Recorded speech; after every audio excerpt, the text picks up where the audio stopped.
lesson about the fruit of the Spirit. Supposedly is conclusion, pero somehow na-labelan ko siya as isolated na Sunday school. Pero, anuman, ating talakayan na mahalaga dito ay yung ating paksa ngayon. Ang atin pong magiging paksa is daily fellowship with God is key to Christian maturity. Daily fellowship with God is key to Christian maturity. Ang palagiang pakikisama sa Diyos ay susi sa Kristiyanong kalaguan. Isa to sa mga bagay na kailangan nating parating ipaalala sa ating mga sarili, at sa pamamagitan ng pagpapaalala ng mga bagay na ito, ay sana makatulong ito sa atin upang talagang makapaghimok sa atin, makapagbigay sa atin ng encouragement na magkaroon tayo ng disiplina at regular na disiplina pagdating sa sangkap o kaparaanan ng biyaya ng panalangin at pagninilay-nilay. That this has to be a regular thing, at hindi lang siya basta regular, this is regularly growing sa atin. At makikita natin na tunay na lumalago ang isang Kristiyano kung siya ay nakikibahagi hindi lamang sa ilan, ngunit sa lahat ng mga kasangkapan ng biyaya. Lagi kong babanggitin sa inyo na kung mayroon lamang mas madaling paraan, yun ang aking ipapangaral sa inyo, but we cannot take shortcuts, and the Lord won't let us and doesn't want us to take shortcuts, kaya kailangan talaga nating sikapin ng mga bagay na ito. It is not enough for us to have or to be participating in corporate fellowship with one another or corporate means of graces, bagamat mahalaga yon. But at the same time, ito sa tingin ko ang mas mahalaga sa lahat, kasi sa tingin ko mas madali ang magkaroon ng pangmaramihang pakikisama pagdating sa kasangkapan ng biyaya kaysa sa pansarili. Bakit? Una sa lahat ay walang ibang taong nakakakita kung tayo ba ay regular na nagkakaroon ng pakikisama sa ating Panginoon. Pero nagkakaroon ng paglalantad kung tayo ba ay merong regular, disiplinado, at tama na pakikisama sa ating Panginoon through prayer and meditation. Paano yon? Ito ay lumalabas sa ating uri ng pamumuhay. Kung paano tayo namumuhay, at later on ating babalansehin what does it mean to have a fruitful life. Kasi as we go on later with our discussion, having a fruitful life does not only mean a change of behavior. Hindi lang siya dapat change of behavior, bagamat may involve na change of behavior, but more than anything else, it should be a changed heart, a continuously changing heart. At kung mayroon mang isang napakagandang pakinabang ng ating pakikisama sa Diyos, personal at pangsarili through prayer and meditation, ito ay ang patuloy na pagbabago ng ating Panginoon sa ating puso. Ngayon, know this: the only way to true and lasting change is not through overwhelming force, but through overwhelming grace. Yan nabanggit ko rin somehow last week nung nagkaroon tayo ng emergency meeting about church discipline. Now, with all that said, hindi nakukuha ang tunay na pagbabago at ang patuloy na pagbabago sa pamamagitan ng matinding puwersa. Maaari nating talagang pagalitan, maaari natin pagtaasan ng boses sa pagsasaway ang isang tao, lalo na ang kapwa mananampalataya, but it does not necessarily give true change. Most of the time, kapag tayo ay dumaraan sa mga tinatawag natin na madidiin, may lugar naman ito para sa ating buhay. Dapat pa rin magsaway at minsan dapat may pagdidiin. Pero ang isipin na lamang that it is through overwhelming force that can produce true and lasting change is very weak. Kasi ang totoong nagbibigay ng tunay na pagbabago at nagpapatuloy na pagbabago ay ang talagang sumasaganang biyaya ng Diyos. Ayaw natin na kaya lang ang isang tao, ang isang mananampalataya o mga mananampalataya sa isang iglesia, parang may magandang demeanor dahil sa puso niya, ayaw lang niya masigawan kasi parang nasigawan siya dati, ayaw lang niya mapagalitan o naririndi na siya. Hindi ganoon. Ang nais natin ay dahil ang kanyang puso ay talagang binabagong patuloy ng ating Panginoon sa pamamagitan ng kanyang biyaya. Be mindful. A change of behavior doesn't always mean true change. Though true change involves change of behavior, but a change of behavior without a changed heart will be fleeting and will always crumble. Lagi nating tatandaan na sa teolohiya, na nasa Bible, pagdating sa kalaguan, it's called progressive sanctification. Nagpapatuloy na pagiging banal o lumalago na maturidad. Na paglago. Nagpapatuloy na paglago. Kapag ka behavior lang ang nagbago, pero hindi naman talaga nagbabago ang ating puso, hindi talaga ito nagbabago ng dahil sa biyaya ng Diyos. Anumang change of behavior na mayroon tayo, darating ang panahon na ito ay, kumbaga, it will crumble. Parang lulutos, babagsak. Madaling mag-change ng behavior pagka ang mga bagay-bagay ay convenient sa atin. Pero dito nyo makikita yung talagang lumalago at lumalagong patuloy. Maayos siya, parang courageous siya. Kumari, this is an example, kapag ka-convenient ang mga bagay-bagay, pero ay andali niyang mapataob kapag kami mga suliranin na dumadating. It only goes to show that though may behavior change, but when push comes to shove, ibig sabihin may mga nangyayari ng mga sirkumstansya na kung saan ay nahahamon itong kalaguan na ito, nalalantad na hindi pala talaga ito tunay na kalaguan ng dahil sa nabagong puso, ang nangyari external lang. Nagbago lang ang demeanor, nagbago lang ang behavior, but eventually, it's going to show. Now, with all that said, kailangan nating tingnan, we have to observe, notice that the hard-headedness and the hard-heartedness of the apostles, including their recklessness and faulty behaviors, have changed over time as they fellowshiped with the Lord Jesus Christ during His earthly ministry.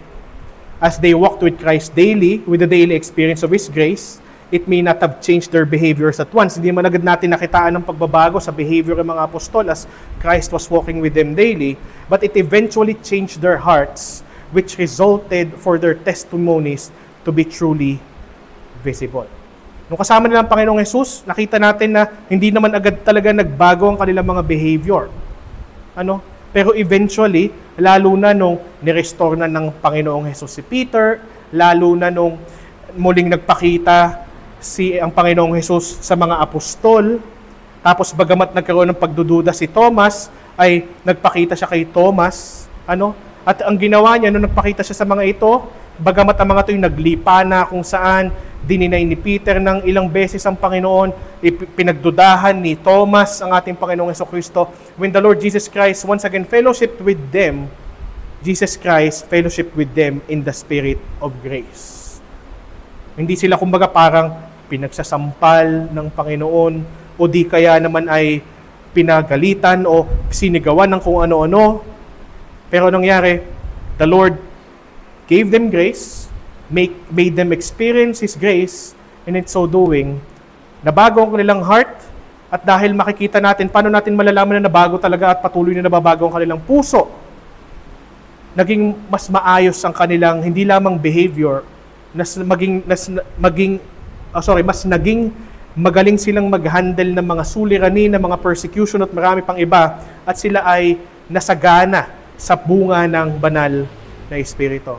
Eventually, it became visible at hindi lamang ito basta makikita natin na hungkag na pagbabago ng pag-uugali or change of behavior. Ito talaga ay tunay dahil kahit sa mga panahong mahirap sumunod, sa mga panahong sila'y inuusig ng matindi, they are willing to die for the Lord Jesus Christ without compromise. Without compromise. It became truly visible. At bilang mga Kristiyano sa panahon ngayon, hindi naman ang inaasahan sa atin. Hindi na naman kailangan na tayo maghintay pa na tayo usigin na kagaya ng pag-uusig sa mga apostol dati kung ano pa mang bagay. Pero ano man ang kalagayan natin ngayon, kumpara sa kalagayan ng mga apostol dati, kasi di hamak talaga sa kasaysayan, mas mahirap mabuhay bilang mananampalataya noon kumpara ngayon. Pero regardless of the condition of our environment sa panahon ngayon, one thing is for sure. We are still expected to grow out of a changed heart. Out of a changed heart. Kaya nga, tayo ay titingin sa iba't ibang mga lingkod ng Diyos throughout history upang makita natin itong mga apostol na ito. They had the chance to fellowship with the Lord Jesus Christ. Hindi natin pwedeng sabihin, wala naman kasi ang Panginoong Jesucristo up close and personal sa atin ngayon. That may be true. But the Lord Jesus Christ spiritually is always with us. He will never leave us nor forsake us. At saka lagi nating tatandaan, nagpatuloy ang kalaguan at pagbabago ng puso ng mga apostol. Maging noong mga panahon na ang Panginoong Jesucristo ay umakit na muli sa kanyang trono. Diba? At isa pa, ang mga apostol, nakita natin sa Book of Acts at sa mga sulat ng mga apostol sa Bagong Tipan, na sila talaga ay lumago sa pananampalataya, naging malago din at maganda ang kanilang naging ministeryo. Why? Because even though without the in-person o yung face-to-face presence of the Lord Jesus Christ, they continued to fellowship with Him. Sila naman na hindi mga hipokritong tao na sila ang mga nagsulat at nangaral na panawagan nila sa mga mananampalataya na sila ay magpatuloy sa pananalangin, na sila ay magpatuloy sa pagninilay-nilay sa salita. Ito ay kabilang sa kanila talagang binibigyan ng diin at pagsasaalang-alang dahil yun din ang kanilang ginagawa noong kanilang panahon. And again, there's no other way to mature without fellowshipping with the Lord Jesus Christ, without fellowshipping with God, without communing with God, not only in corporate, but also in private. Also in private. Joel Bicky, ang sabi niya, do not expect to grow in holiness if you spend little time alone with God and do not take His word seriously. Mahalaga yun. We cannot expect to grow in holiness. Again, holiness is more than just a change of behavior. Baka minsan kasi ang tinitingnan lang natin, ang nagiging batayan natin ng kalaguan ay kasi nagbago yung behavior. Tingnan natin pagka nagka-diinan na, kapag ka hindi na convenient ang mga nangyayari, kapag ka sobrang lapit na ng tukso sa atin. Basta-basta ba tayo natatangay? Basta-basta ba tayo nadadala ng mga nangyayari and so on? Doon natin talaga makikita kung tunay ang nangyayari pagbabago o paglago sa kabanalan. And it only happens when we spend time alone with God. And not just spending time alone with God, but a lot of time with God. Kaya nga dito, hindi lang niya inano kung ano yung dapat na mangyari, ang dapat natin isalang-alang, pero even the quantity of it. Of course, the quality has to be in there as well. Pero sabi niya, do not expect to grow in holiness if you spend a little time. Ngayon, lagi ang aking panawagan o aking payo ay, yes, start small. Kasi eventually, as time goes on, it will naturally grow. Ano, hindi nyo kailangan pilitin. Talagang bibigyan kayo ng Panginoon ng hangarin for that to grow and to grow and to grow further. But yes, start small, but don't remain small. Do not expect to grow in holiness if you spend little time alone with God and do not take His word seriously. Kaya nga dito natin makikita, this is meditation. We have to take His word seriously as we spend as much time as we can with God alone. Next, sabi ni A.W. Tozer, you will never be spiritually mature until you learn to be alone with God. Mahalaga yon. Kaya nga ito, ipapaalala ko muli. At sana hindi ako misinterpret, I'm not against Christian fellowship.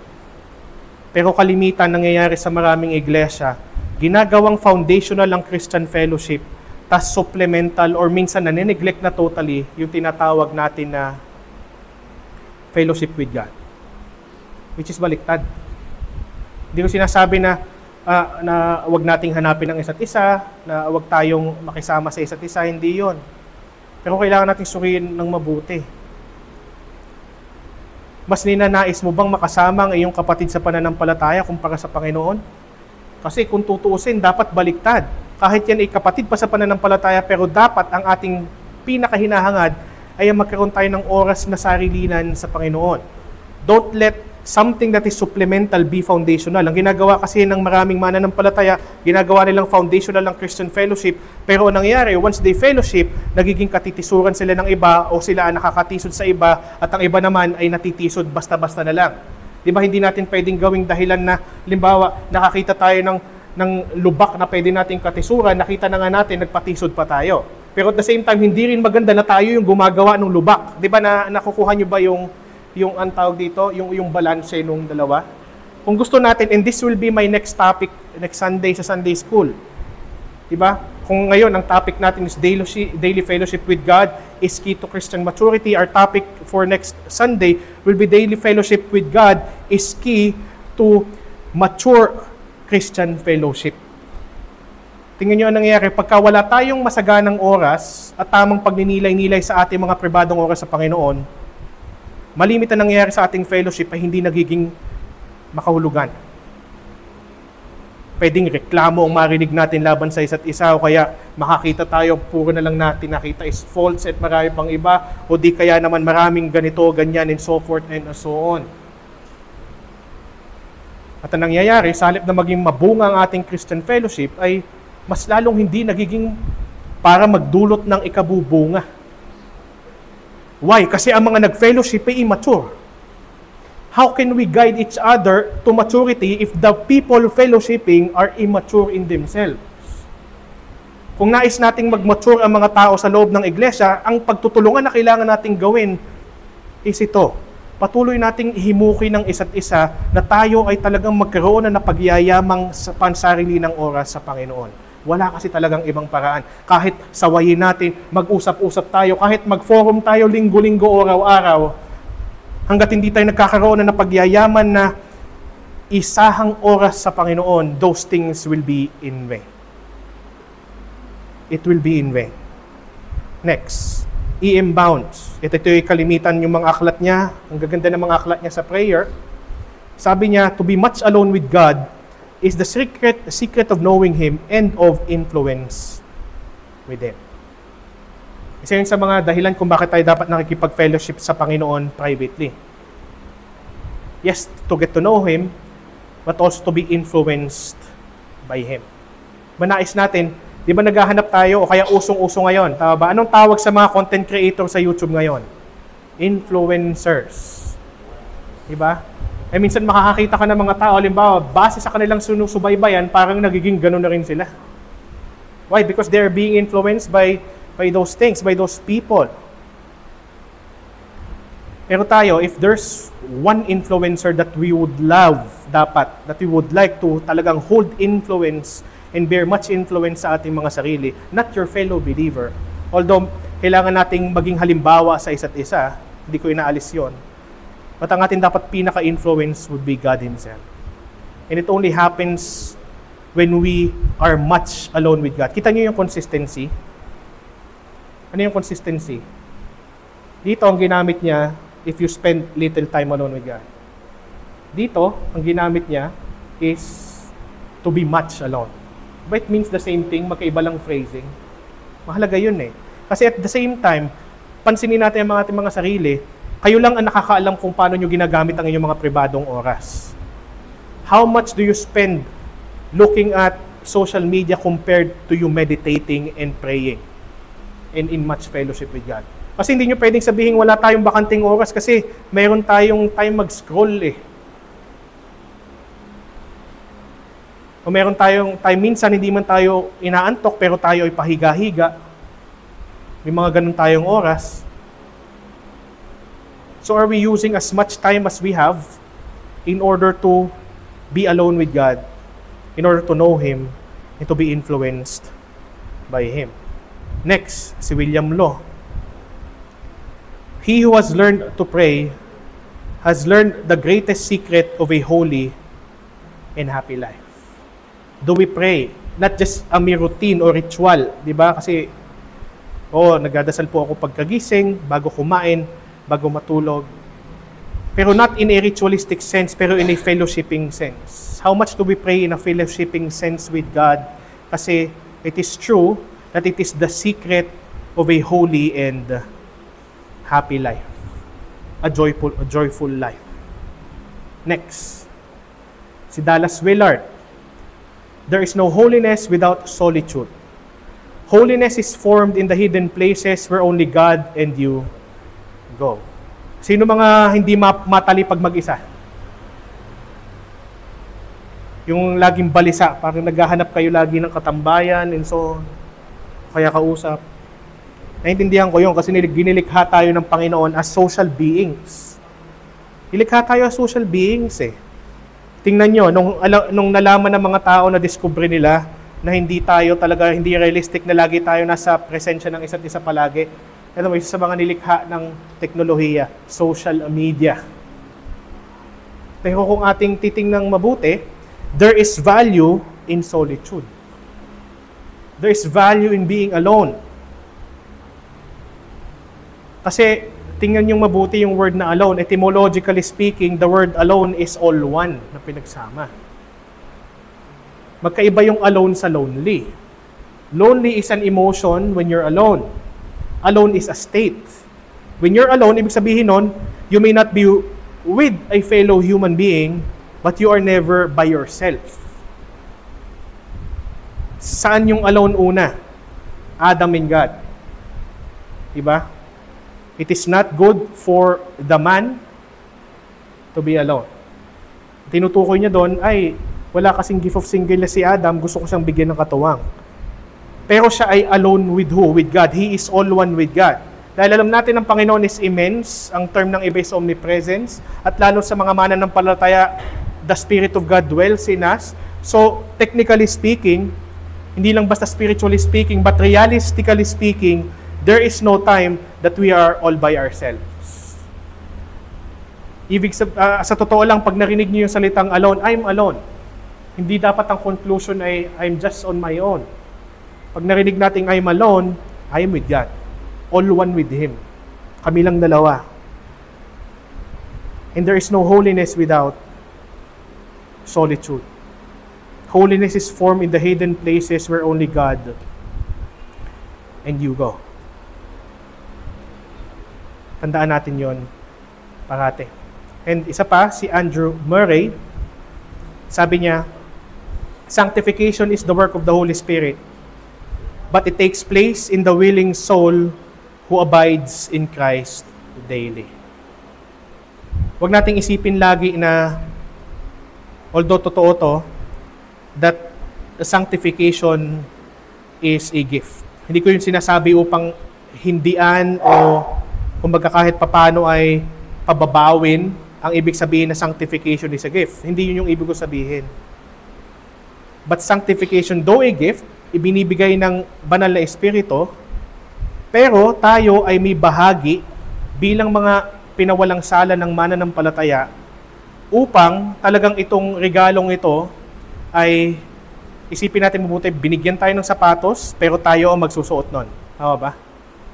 Hindi naman pwede na, binigyan ka ng sapatos, tas ang kapal na mukha natin, isuot mo nga sa akin itong sapatos na to and so on. Binigyan ka na nga ng sapatos, ako pa magsusuot sa'yo. Di ba minsan? Ang banal na espiritu, binibigyan tayo ng kaloob ng pagiging banal.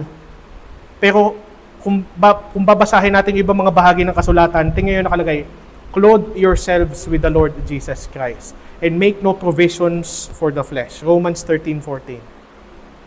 Pag sinabi bang clothe yourselves with Jesus Christ, tayo ay papadamit o tayo ang magsusuot? Damitan mo nga ako o so binigyan tayo ng damit. Nireregaluhan tayo, but we have to be the one to put it on. At kagaya ng damit, meron ba sa inyong willing magbihis sa harap ng maraming tao? Kailan sinusuot ang damit? Kapag mag-isa lang tayo. Diba wala siguro sa atin na, ay makapagpalit nga ng pantalon, tapos halimbawa ko ako yun, nandito ako sa harapan, magpapalit ako ng pantalon, tapos nasa harapan ako ng maraming tao. That's improper. Ganun din, as we clothe ourselves with the Lord Jesus Christ, we do it, taking it place or making it take place when we are all alone with God. Doon nangyayari ang mga bagay na ito. At siyempre, kung meron tayong dapat pinakamahalagang i-quote, nakita kami kahapon, pinicturean ko siya, si Jesus Christ. Hindi, joke lang. Biro lang. Biro lang. Ano? Hindi to pag-endorse ng idolatry, kaya nga walang mukha di ba? So, para lang may para lang ang pangit naman sila may mukha, tas ito plain lang, di ba? Para ganoon lang naisip ko, Sabi mismo ng ating Panginoong Jesucristo na ni-record ni John, tingnan sabi niya, you have already been pruned and purified by the message I have given you. Ano yun? Kayo ay nilinis na ng Ebanghelyo. Yan siya sabi niya. Pero sunod niya sinabi, remain in me, and I will remain in you. For a branch cannot produce fruit if it is severed from the vine.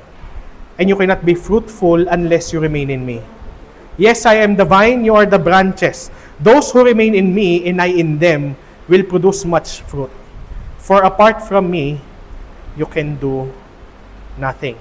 Meron itong dalawang klase ng aplikasyon. May aplikasyon ito sa evangelism, pero may aplikasyon ito sa sanctification. May application to sa fruit bearing. At ito yung kukunin nating application ngayon. At sinabi ng ating Panginoon, wala tayong magagawa sa ating sarili. Totoo naman yun eh. Isa lang magagawa natin sa ating sarili na hindi natin kailangan ng tulong ni Kristo. Magkasala yun lang. Pero sinasabi dito ni Kristo, para sa mga bagay na makabubuti, sa mga bagay na makapagbibigay o makapagpuproduce ng bunga sa atin, ito yung mangyayari lang if we remain in Him. At ang pangako niya, verse 4, remain in me, and I will remain in you. Ang Panginoong Hesukristo, ang tipo ng persona na kung saan ay kapag sinabi mo, tambay tayo. Kung wari lang, illustration. Tambay tayo. Never siyang ihindi. Pangako niya yun eh. Remain in me, and I will remain in you. For a branch cannot produce fruit if it is severed from the vine. And tayong lahat, He's talking to the disciples, you cannot be fruitful unless you remain in me.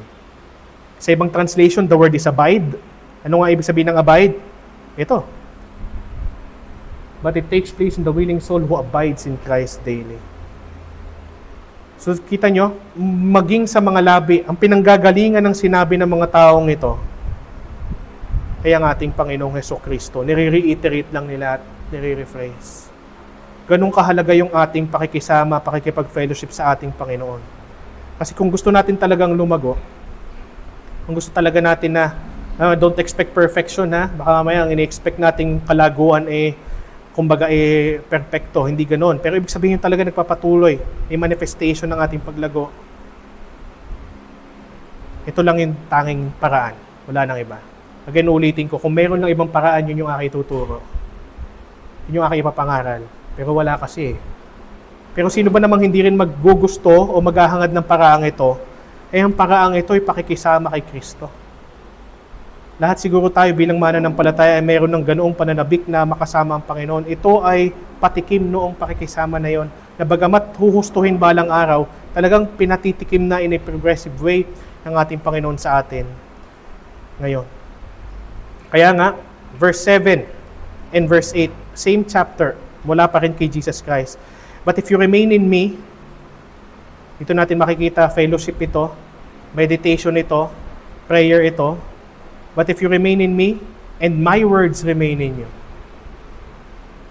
you may ask for anything you want. Tignan nyo, prayer and word. But if you remain in me, and my words remain in you, you may ask for anything you want, and it will be granted.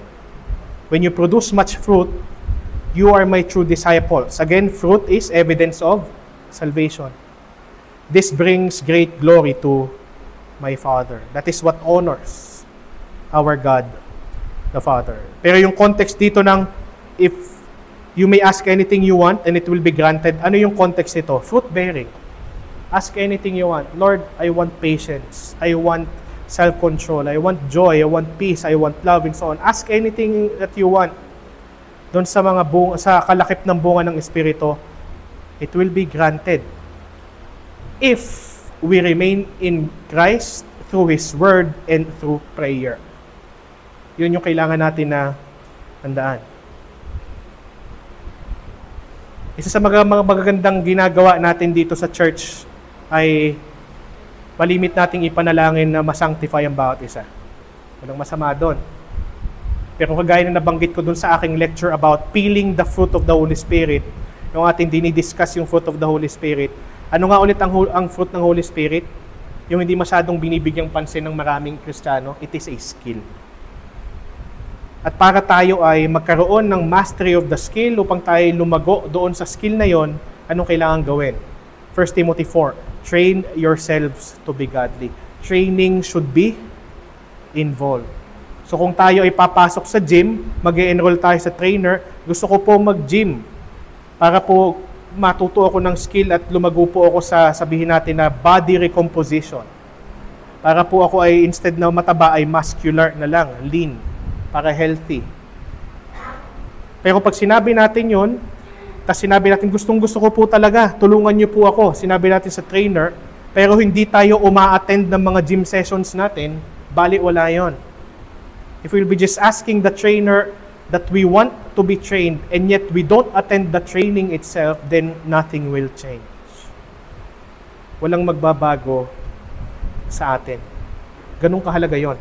Huwag niyong isipin na kaya tayo nagtatagal dito sa prayer and meditation ay gusto ko kayong pukpukin natin ang ating mga sarili pa ulit-ulit. Hindi yon. I also believe that true change comes through persuasion and not through bombardment. No, kahit kayo i-bombard, walang mangyayari. Pero sana ibigyan nating halaga itong mga bagay na ito. Hindi na kailangan pa na kumbaga parang i-check ko kayo linggo-linggo, mayroon kayong bibigay sa akin na listahan, tas pipirmahan ko, tas tatanungin ko, bibigyan ko kayo ng pop quiz. Anong mini-meditate mong text kahapon? O sige nga, tatanungin kita tungkol dyan and so on. Hindi naman kailangan ng gano'n. But we really have to. We really have to. We really have to spend so much time with God para when we spend time with our fellow brethren, that fellowship would really be a blessing. Para maging blessing tayo sa isa't isa. Ang mga makakaharap nyo ay mga trained individuals in the faith. Hindi ill-trained, pero much trained. At hindi lang basta much trained, trained by Jesus Christ Himself. Yun yung nais natin.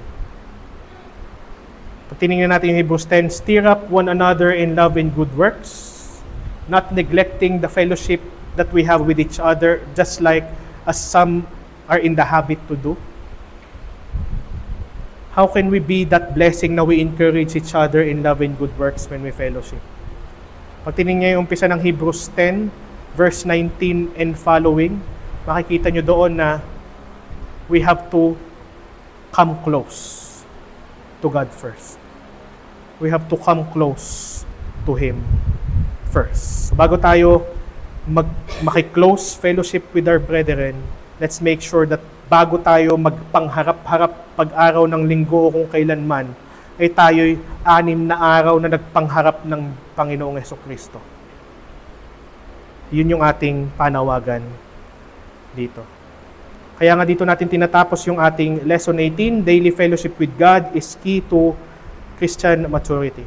Any questions or anything? This lecture was taught by Pastor Francis Talon of New Life Reformed Baptist Church. We warmly invite you to join us every Sunday. Our preaching and worship service starts at 9 a.m. Come and hear God's word faithfully proclaimed. To God be the glory.